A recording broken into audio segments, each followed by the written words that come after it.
Hello everyone, my name is Jesper and I am a map maker who goes under the name of Sirens Maps. I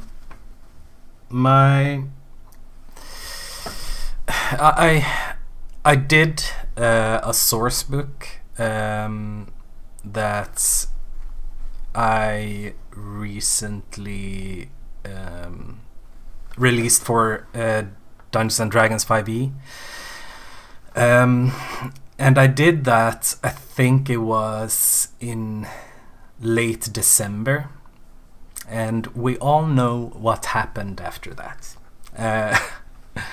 The OGL debacle and stuff like that really made me wish that I had made this system I made for Pathfinder instead of 5e. And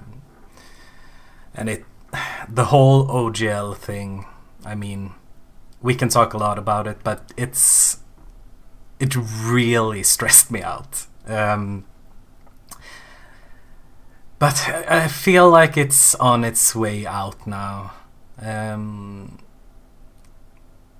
A lot of creators have moved on to other systems, and I think that so should I. So I made this source book for that uses mass combat rules. I made it for 5e. With 5e in mind. But I also think that this system can be easily changed to Pathfinder. It is a very simple system, and there's a lot of things that I have to change for it, but it will probably be kind of easy to do. And that's why I'm starting these streams, because I wanted to do this, have streams just to keep myself working on it, because otherwise I won't. And yeah, that is why. So, about the system. I can show you here. I made the whole book in Word. I don't know if that is the usual medium to make stuff like this. I know most people write their text in Word and then just import it to like a design program like InDesign or something like that. But I didn't. I made the whole thing in Word. Good and bad stuff with that, but it worked. It worked. Let me show you. So this is the Veteran's Guide to War. I made this. It started when I was running Rime of the Frost Maiden.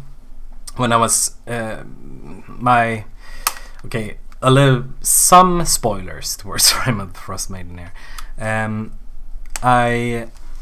My players were defending a town from Duergar, and I wanted it to be like a big scale battle with the tribal warriors from the town and the Duergar, who also had a bunch of like ogre zombies that they were controlling too. And I made the bones of the system in I think 2 hours or 3 hours or something, right before we had our session, because I'm a lazy DM. I prep mostly for about half an hour before each session. And it works, because you have to like be loosey-goosey with it. But this system came from that. It was a bit different back then, but that's what I used. So this system, I've marked some stuff already in the document that I noticed that needs changing in some way. But I think we should just straight up jump into the basic rules, because the basic rules are only, what are they, three pages, and with these rules you can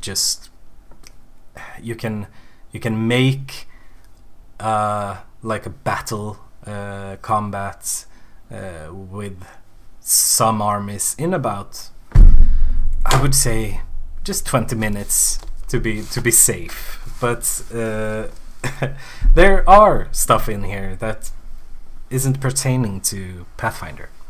I should also preface this that I'm a very new Pathfinder game master. I've played Extinction Curse. I'm running that right now with my players. I've been doing that for, I think, what is it, about 3 months, maybe, something like that. So I'm not super well versed in Pathfinder rules, but to some degree I am.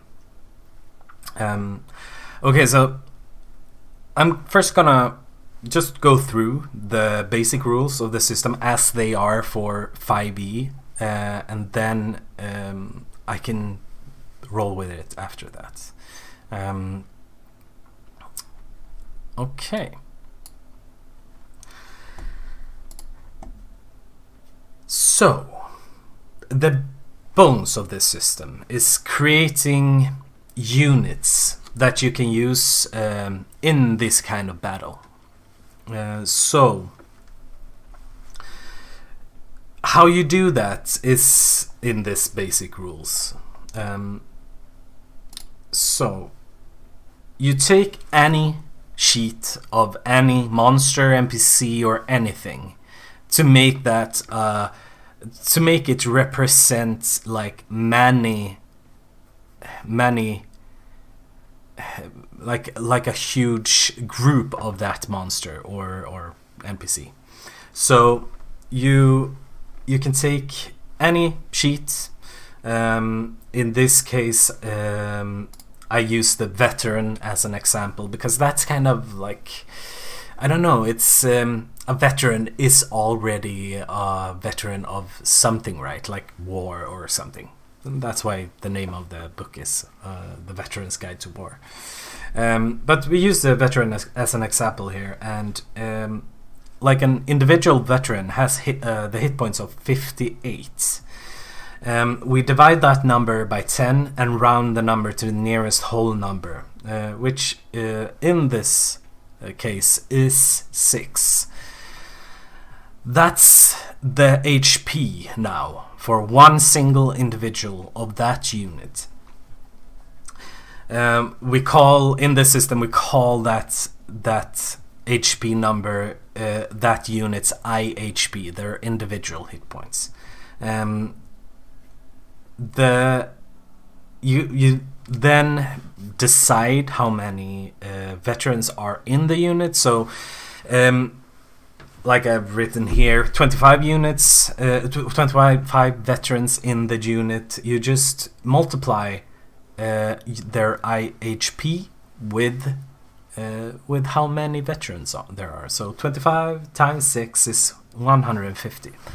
That's the unit's, the whole of the unit's HP now.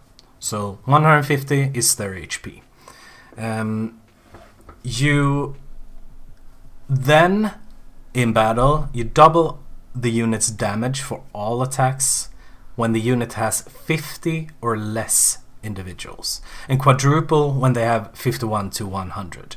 I'll get into this in the unit size later, but it's to make it reasonable to use this and not have like 25 rounds in a battle.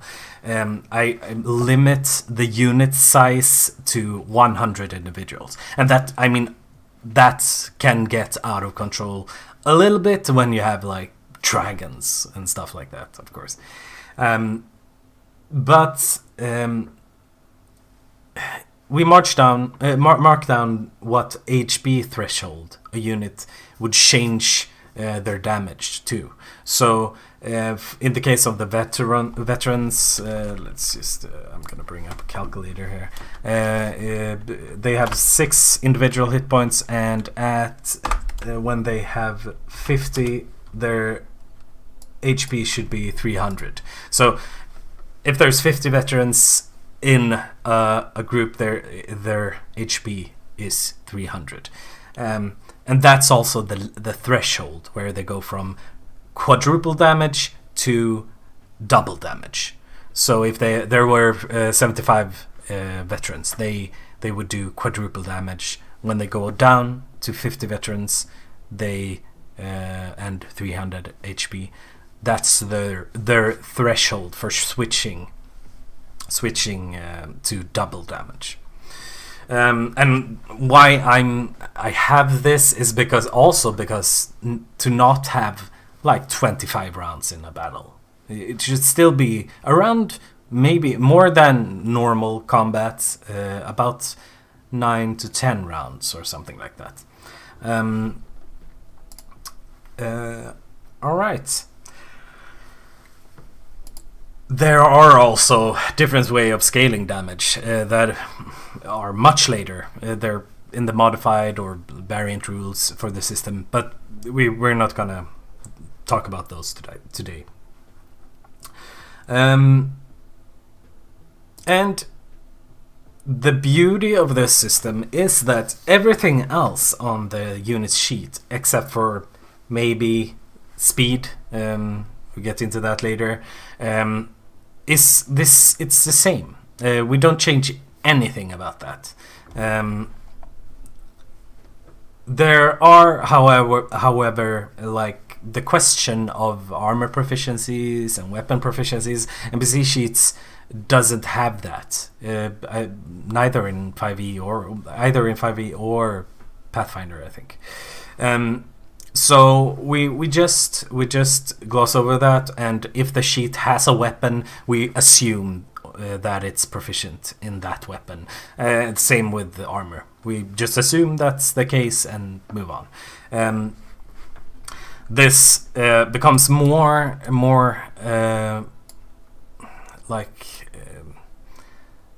important later on when if you run a campaign where units are also upgradable, then you can, with the unit's experience and so on, you can buy proficiencies with that. But okay, we're come to this now. No unit can have more than 100 individuals, and if you have more individuals, you just divided them into smaller units. We also have, I talk a little bit about this, but this is a thing that has to change when we move to Pathfinder, because when we play on a grid in the system, each square on the grid is 15 by 15 feet, just to like simulate a huge map, right? But in Pathfinder, I'm not sure how I'm gonna do this, but in Pathfinder, when the most common speed is 25, not 30, as it is in 5e. So I'm not sure if I'm gonna change it or just say that it's the same. We just round up. I say this here too. If the creature's speeds they are just rounded up for simplicity, so we can just use that, but I'm not sure. Maybe we'll see how I'm gonna do that, but it's the same for area of effect spells and abilities too, so we just round up if it doesn't fit. Make sense? Good. I also have this this whole like table might need a change with that because yeah, it's dependent on 15 by 15, but that's also a thing we need to talk about here. Depending on how many depending on how many individuals there are in a unit, we need to change the size of the unit as the battle goes on. So if let's take the unit of veterans. If they have 100 individuals, you can see on the table here that if there's 100 individuals in the unit for medium creatures, the size of the unit is 45 by 45 feet. So in the case of this, if we have each square 15 by 15, it's 3 by 3. Right? Yeah, right. So, and we also have thresholds here too, as with the HP threshold for when the damage is reduced. So we have when they hit 50, which in this case is the same threshold as when their damage reduces. They go down a size, so they're 2 by 2 on the grid. And when there's 10 or less, they're down to 15 by 15. I'm gonna pause there for a while. That's why my alarm went off. I'm doing laundry, so I'll be right back. I'm gonna make the music a little bit louder for you, so you have something to listen on in the meantime. One sec.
All right, now we are here again.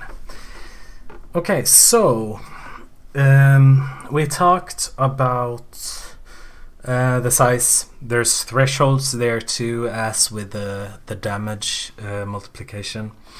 But we also have this, the reach and range.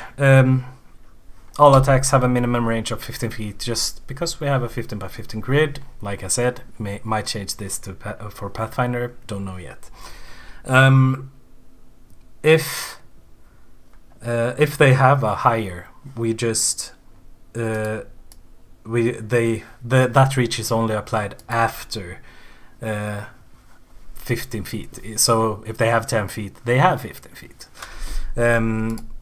So this is also because of because we have a grid that that is different. It also applies to like ranged attacks and stuff. So you always just if someone has a 45 50 range, they do have a 45 range essentially, because of the grid.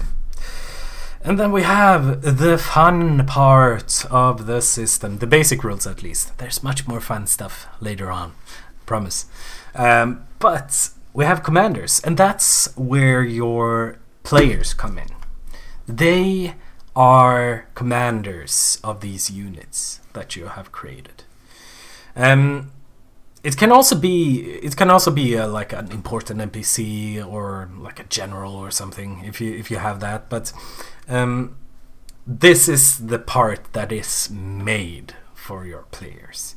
So there are some stuff when you take control of units, you lose everything the player can do. They lose everything. They apply temporary hit points, that is their own hit points divided by 10 with a, I don't know if I wrote this here. It should be a minimum of 1. But that's what they do. They don't have access to anything on their sheet at all. They can't use items and stuff like that. They don't have access to any actions they can do either. They attach themselves to the unit, so they're part of the unit in a way. They can leave the unit and then they regain everything again, everything they can do, but it's so dangerous. I'm gonna get into this again later on, because the damage multiplication that takes place and division in some cases is insane.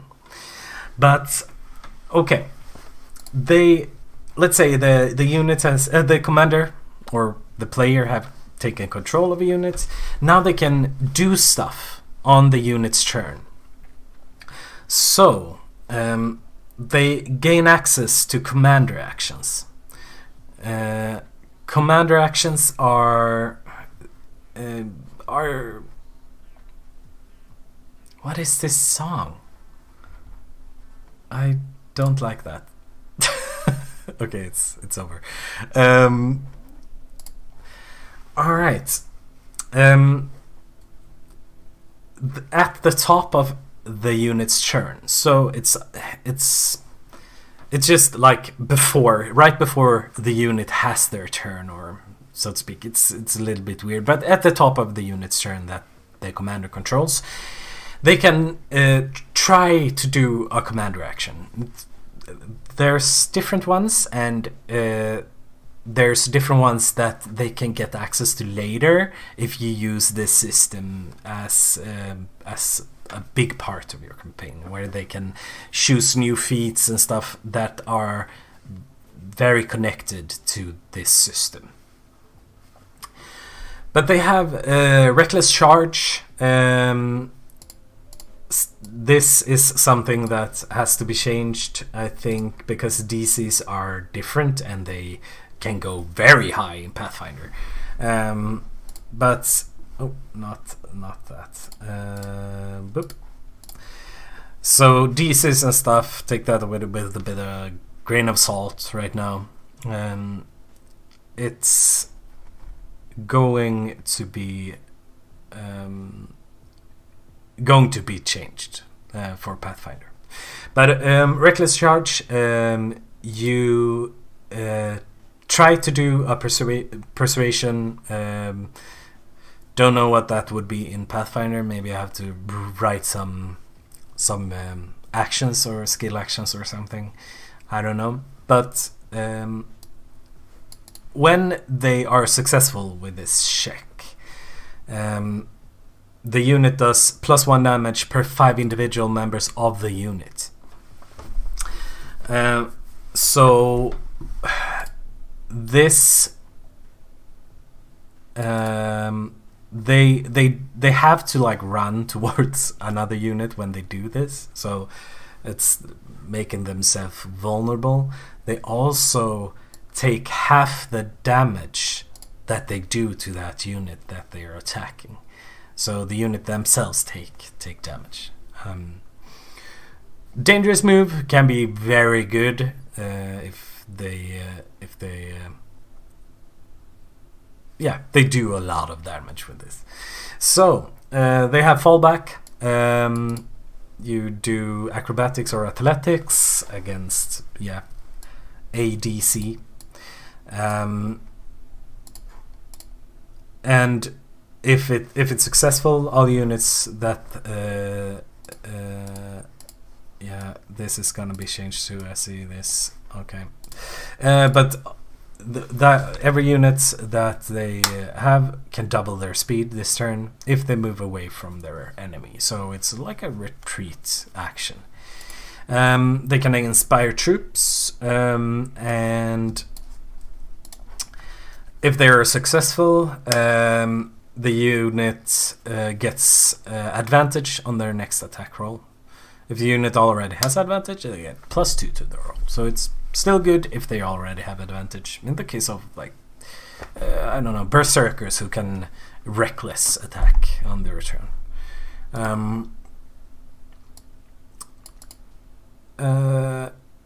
And this bonus to hit can only be applied once during this turn. So they have evaluate positioning, which is intelligence against DC 15. Stuff like this I realize this now, lore can be a very good thing for this. If someone has tactics lore or warfare lore or something, should be able to use this for some of these stuff too. But if they're successful, the unit can, at the end of their turn, re-roll their initiative. And they also get an extra bonus equal to your intelligence modifier. They only keep the new initiative though if it's higher than their current one. Scare tactics, this is an interesting one. I like this one, and the DC for this one probably won't get changed because it works with Pathfinder, because it's a moving DC. You roll intimidation, charisma or strength against the DC of the target's hit points. If successful, the target must use its turn to move as far away they can from your unit. It does not affect units who are immune to the fright inclination. So in this case, in Pathfinder, this would probably be like you apply fleeing to a unit or something. This last one is one that I made. I don't know if it's out yet. This is a change from the book, I think. Maybe, I'm not sure. But it's called Analyze Opponent, and this is very, very close to something like recall knowledge in Pathfinder, but this is only because like it on a success you know how many individual members are in that unit, and this is important, right? Because you want to know if are there 60 or are there 40 people in that unit, because that has a very real change in the system. So yeah, and we also have this: if you exceed the check with 5 or more, you also know one of their themes. Themes we'll not get into now, but very short. It's themes are ways to specialize a unit in some way, so you can use that. Okay.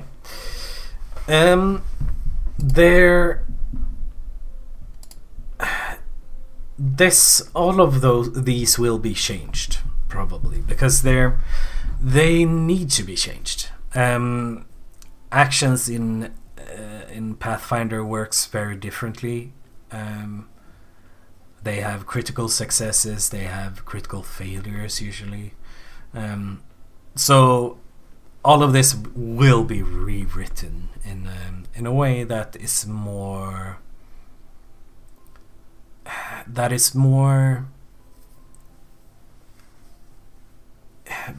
conducive with how Pathfinder works. And then we have the basic rules for combats. When it starts, you have to roll initiative using the unit's initiative modifier, and that should be unchanged from the NPC stat block that you use to make the unit.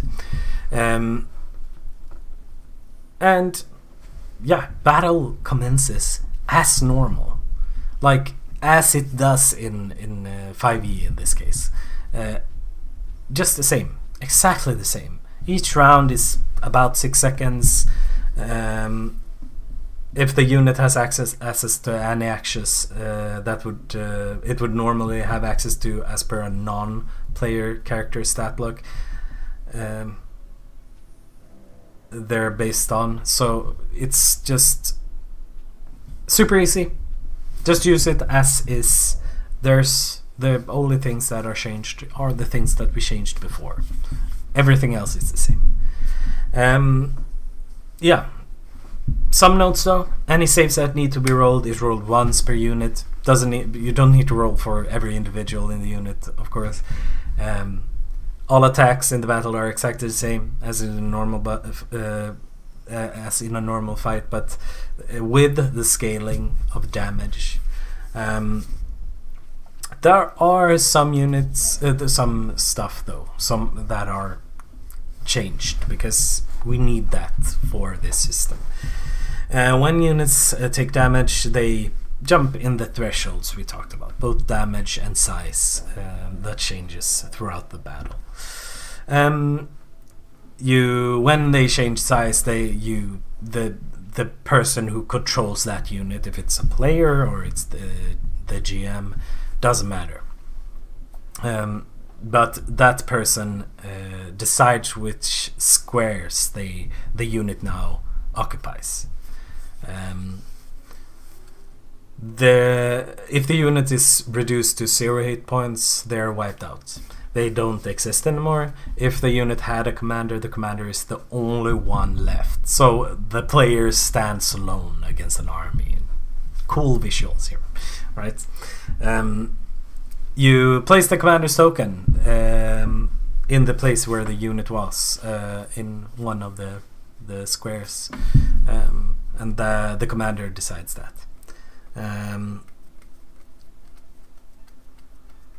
And if the unit survives battle, this is a point of contention in a way, because it depends how we want to equal hit points, right? If it's the creature's life force, or if it's their kind of like stamina, if they can't do anything anymore, or if they fall unconscious and stuff like that.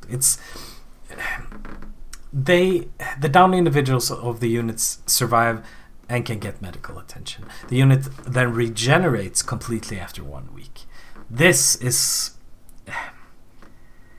I like it because it's easy. I don't like it because it makes... It feels a little bit weird, and you can just explain it away. That there's new members joining the unit. But yeah, it's how it is. It's just to make things roll smoothly, and it's just put the timer on it. They're back in a week, okay? We also have some extra rules for player characters who act on their own, because this is what I was talking about earlier, right? 1 second.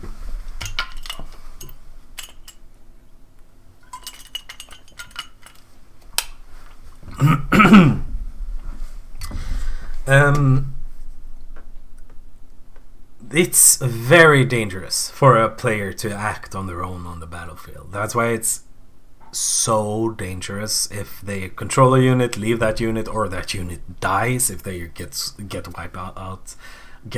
wiped out. Because all single target damage they deal to an enemy is divided by 10 rounded up to the nearest whole number.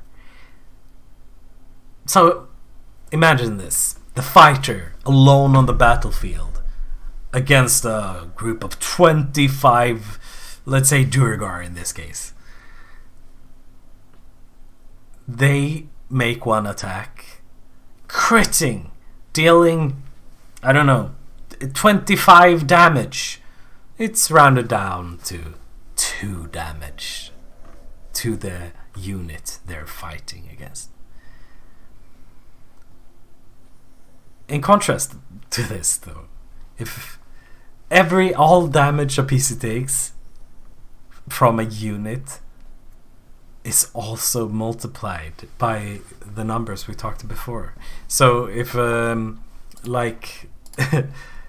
like this, as an example, a group of 100 veterans makes 3 attacks on the round. This will be changed for Pathfinder though, so it's a little bit different, but 3 attacks per round, dealing 1d8 plus 3 multiplied by 4 per hit. That makes acting on your own extremely dangerous, because like one hit, what is it? 4 plus 3 is about the median there. So 4 plus 3, 7 times 4, 28 damage per hit. So can be super dangerous, and you don't do any damage to the unit you're fighting.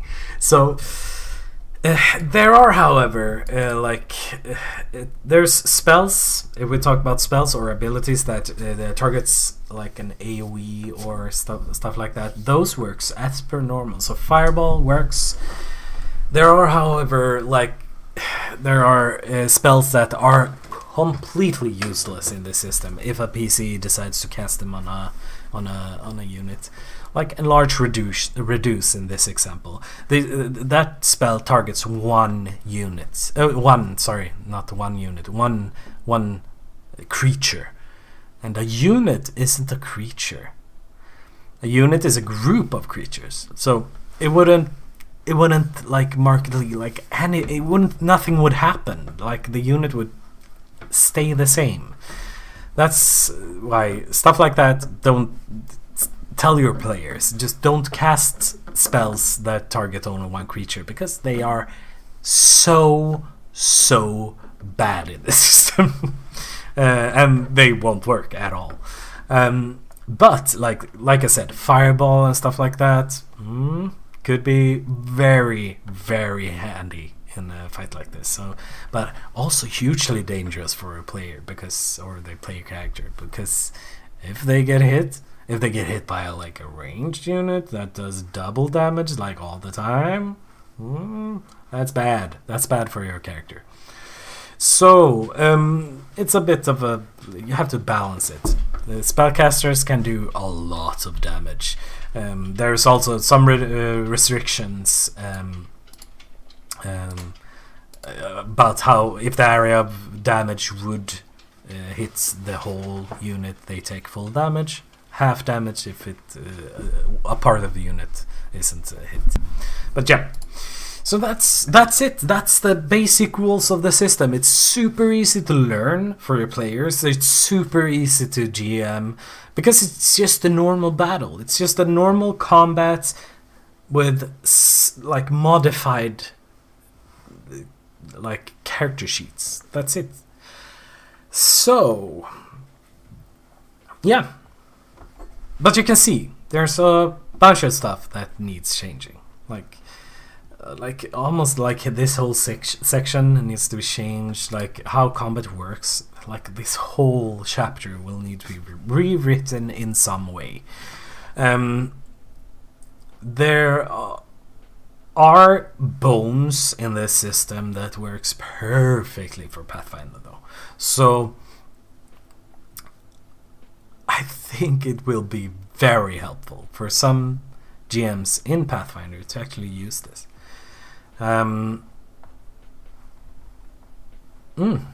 Okay. I'm not sure I'm gonna go into the extended rules with mounts and stuff right now. I think it's best to just focus on these sections here, because if the bones are good and works with Pathfinder, the system will be so much better for it. Okay, I think that's it.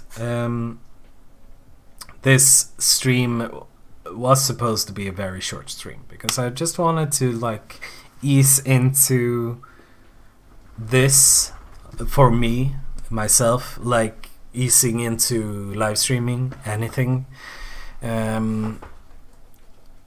I am not used to it, as you might imagine.